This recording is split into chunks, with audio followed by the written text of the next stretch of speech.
Hello, everybody, and welcome to episode 8 of the Vector Path podcast. A couple of quick updates. I want to mention you're possibly seeing this on YouTube, or you might be listening to it on one of the podcast platforms. For those of you listening to this on one of the podcast platforms, you may be surprised to hear that you can now watch this on the YouTube channel. So if you're wanting to watch it on the YouTube channel, I mean, it's not really different. It's the same content, just a little bit more animated because you get to see my smiling mug. Not really. I smile once in a while, but it's not very often. But if you enjoy this kind of thing and you actually want to watch the podcast instead of listen to it, you can go see it on the YouTube channel now, which, again, all of my links are down in the description or the show notes, depending on if you're watching or listening. So one of the quick updates that I want to talk about as well is I'm actually going to be changing to a bi-weekly schedule a while. I'd like to keep up with the weekly schedule, but unfortunately I'm trying to put a lot more content out on YouTube, including more tutorials. Right now I'm working on a 30 Illustrator tools in 30 days series, and that's taking up a lot of my time. So I don't want the podcast to go away, but I also don't want it to be a burden. So I've had to make the decision to put it off to a bi-weekly podcast. Now it's going to mean a couple of things though. I can actually do a little bit more research. I'd like to put more into these rather than just kind of spewing my opinion on this kind of stuff. I'd like to look into some numbers and look into some statistics and get more information so I can actually feed out to you guys a little bit more than just kind of what I'm thinking or how I'm feeling about the various things that I'm going through. Now, I know it is the Vector Path podcast, and the whole point of this was my opinions on things, but I just feel like taking this route with it, it's going to be better for everybody involved. It's going to be better for you, my listeners, as well. It's going to be better for me just to give me the time to be able to produce a little bit better content. Now, the 30-day challenge that I'm going through right now, and I hate using the word challenge because I'm not challenging myself really. It's just, I want to boost the content on my YouTube channel. I want it to be more, I want to offer more, and I thought a 30-day series of daily content would help to bring in more subscribers and just give me a little bit of a boost on the channel.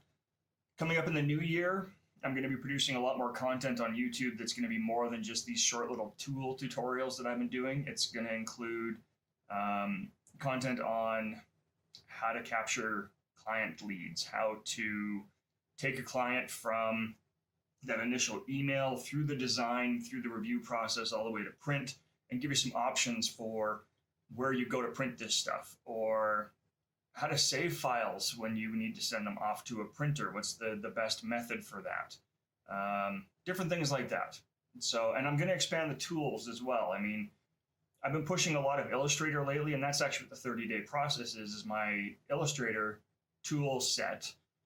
But I use Illustrator in my day job. I use InDesign. I use Adobe Photoshop. I do a lot of editing on Premiere. I mean, you can see some of the intros that I've done for my videos. I mean, they're not, I'm not talking epic movie type style content, but I know enough that I should be able to teach a few things to people that are maybe interested in hearing what I have to say and how I do the different things that I do inside of Adobe Premiere. I'm also in the process of learning After Effects right now.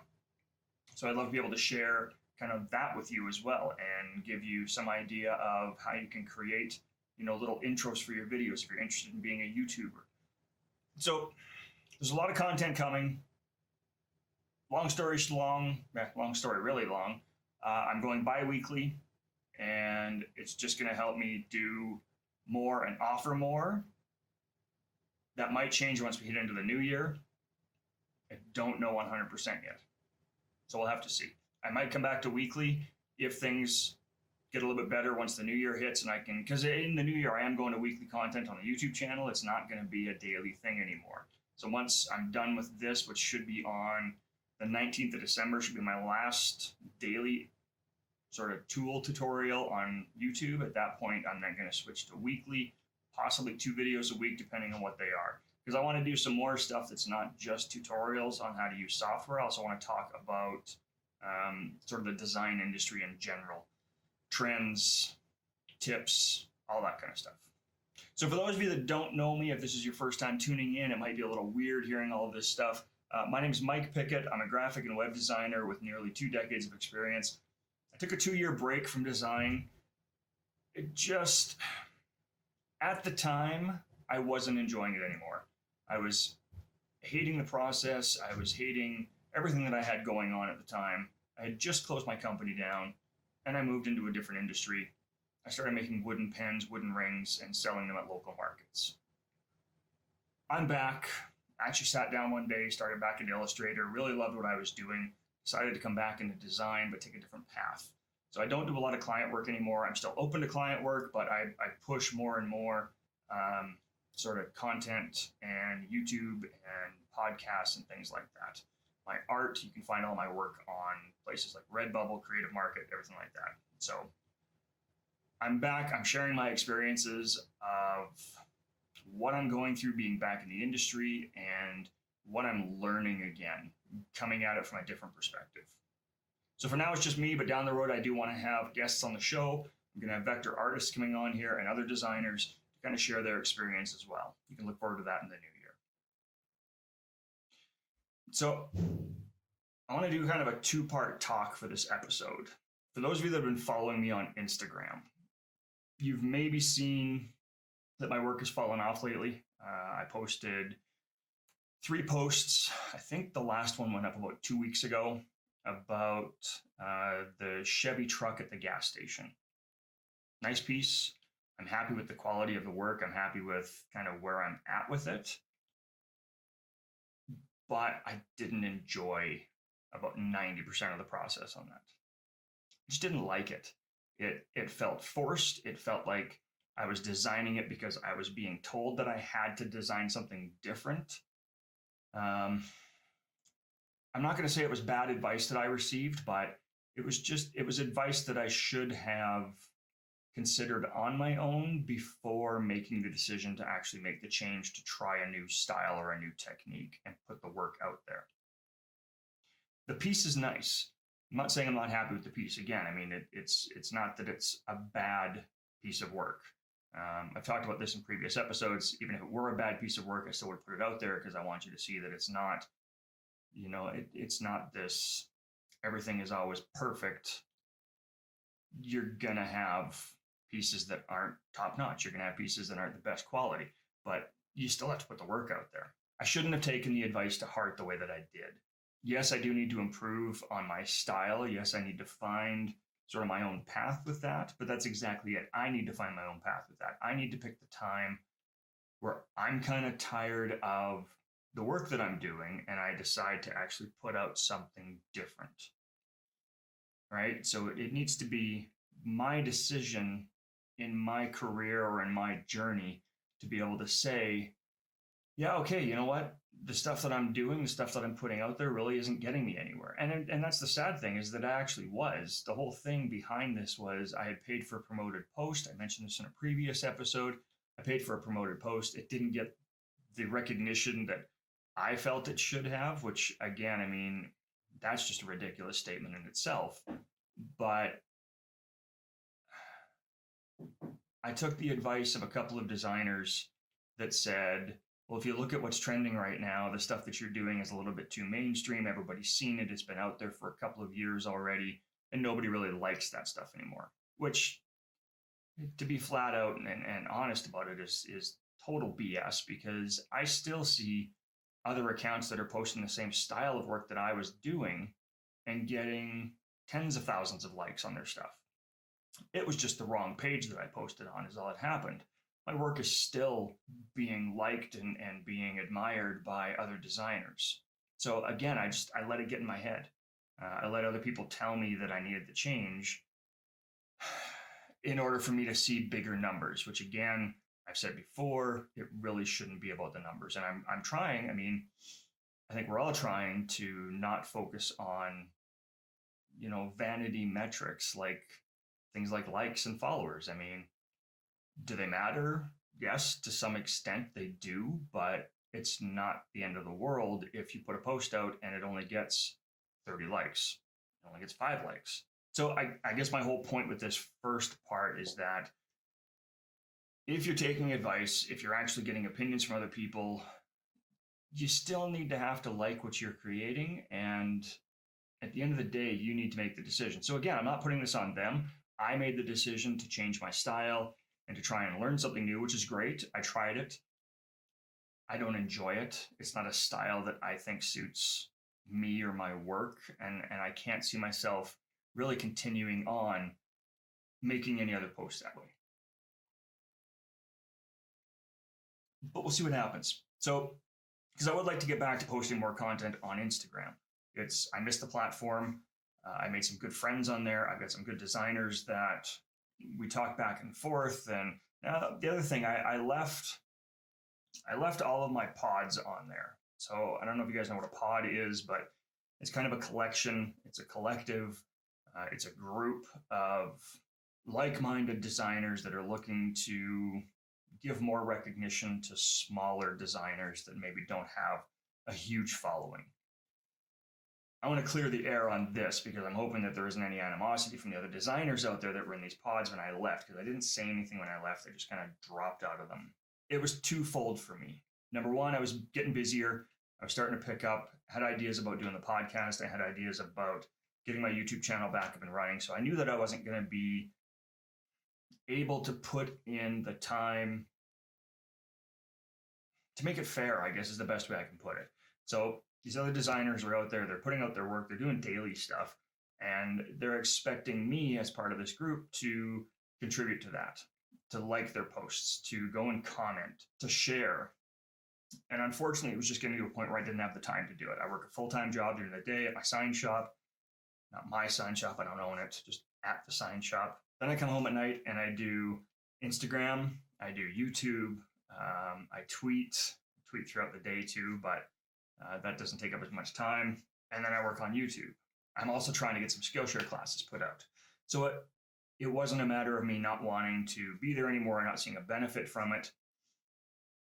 I just didn't feel like I was putting in much of an effort, and I was getting a lot back out of it.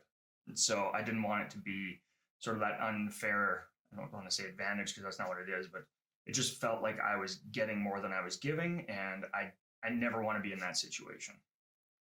Even just like with this, with the podcast, with the YouTube channel, I want to be putting out decent content. I want to be putting out content that actually helps new designers.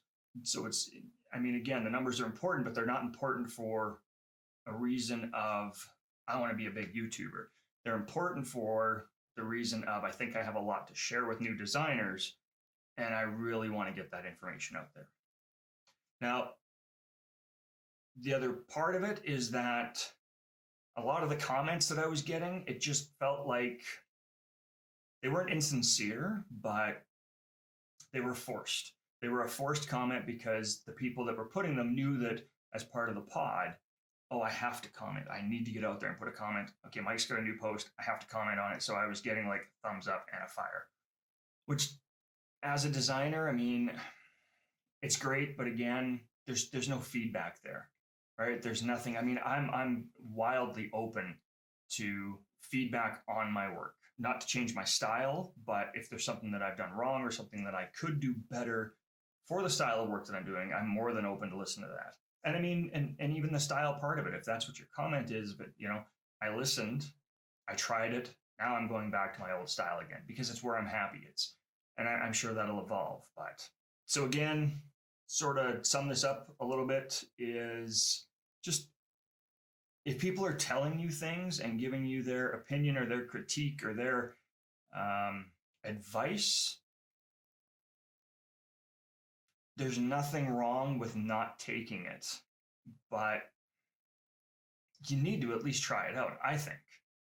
I'm one for giving advice all the time. Somebody comes to me and looking for advice, I'm more than happy to help you out. But if I give you advice 3 or 4 times and you're constantly not taking my advice and not even giving it a try, I'm probably going to stop giving you advice. So from my perspective, anytime I get advice, I at least have to give it a try. I mean, if it's good advice, right? Like somebody says you need to start doing all of your artwork in black, it's probably not the best advice. It might work, but not for me. So, second thing I want to talk about, and this kind of just, both of these came to mind over the last couple of days, and I've been thinking a lot about them, so I wanted to get them out there. I'm seeing a lot of stuff on Twitter, on Instagram, on comments, on other people's posts of, I want to do a YouTube channel. I want to start a podcast. Oh, I'd love to be able to start learning how to do vector artwork, but I don't have time. I don't have the money. All I have is a phone. I need a new camera if I'm going to be on YouTube. I was that person. I was that person for a long time. YouTube, not so much. I got a camera. I started, but with a lot of the other things, right? You don't need the equipment. I'm doing it right now, and it's causing me a little bit. I mean, it didn't take long, but if you look at my new YouTube videos, there's a backdrop. Well, I have to have a backdrop. I mean, I can't just sit in my office and do this. I have to have, the wood wall. I need something behind me that actually looks good. I need lighting. I mean, I can't do this without some proper lighting, right? I mean, I've got bloody neon behind my monitors now. I've got this white wall that I cut at work. I've got, this wood wall behind me, which, being completely honest, this is stickers. That's all this is.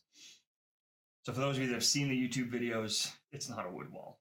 It's a sticker wood wall. But as I'm getting more and more back into YouTube, I'm looking at other channels, and I mean, there's channels that don't have anything more than just a dude or a person sitting in a chair talking about what they know.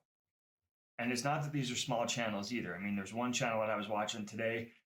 Every single video is him sitting in a chair saying, "What's up, internet?" And he's got 367,000 subscribers. 367,000 subscribers. And he's just sitting there. So, I mean, you don't need to be huge. You don't have to have a massive following. You just need to get out there and put the work in. There's free vector software that you can get. I mean, I know you can. I'm looking at it right now. I'm actually starting to think about some ideas. I haven't downloaded it yet because I want to do a Illustrator user tries so-and-so for the first time and see kind of the difference between them, but it's free. There's no charge for it. You can also get other software that is a one-time fee, and you don't have to have Adobe Illustrator. You don't need Illustrator to be a vector artist. There's great programs out there. You also don't need a brand new iPad to do this. Go to a pawn shop, go online. There's lots of used iPads available. That's what I'm looking at right now. Apple Pencil, it doesn't mean that I have to have the brand new iPad Pro 13-inch in order to use the Apple Pencil. I mean, there's older versions of it that I can get that are still going to work for the stuff that I want to do. So, I mean, iPhone 5S is where 1080p video recording came in. 5S. We're moving into, I think, the iPhone 11 now. So we're going back like 6 years, 5 years. I mean, you can probably pick up an iPhone 5S now for under $50. So if you need a new camera, go find one of those in a pawn shop. You don't have to sign it up for anything. Just use it as a camera. Get a $10 tripod. Set yourself up in your bedroom. All right, get a wall behind you. Do what you have to do.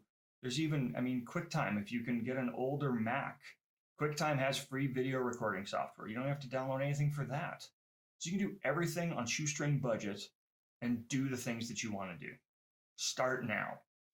I'm 45 years old, and I know I'm not too late. I'm not saying that. I get that. I mean, I watch a lot of Gary Vee. I listen to Gary Vaynerchuk. I've heard all the stories about all the people that started businesses at 40 and 50 and 60 and had nothing but success. So, but those of you that are listening to this or watching this now, you're 20 years old, you're 25 years old, stop making excuses. Stop saying that you need the equipment. You've got the equipment. And if you don't need $1,000 camera to start on YouTube. Go buy something cheap. Just get the ball rolling. Get started. Because as you gain subscribers and as you gain more notoriety and as people get to know you, you're going to grow. That's what's going to bring money into your pockets to allow you to go out and buy that next piece of equipment. Get 100 videos in, then worry about getting the big camera.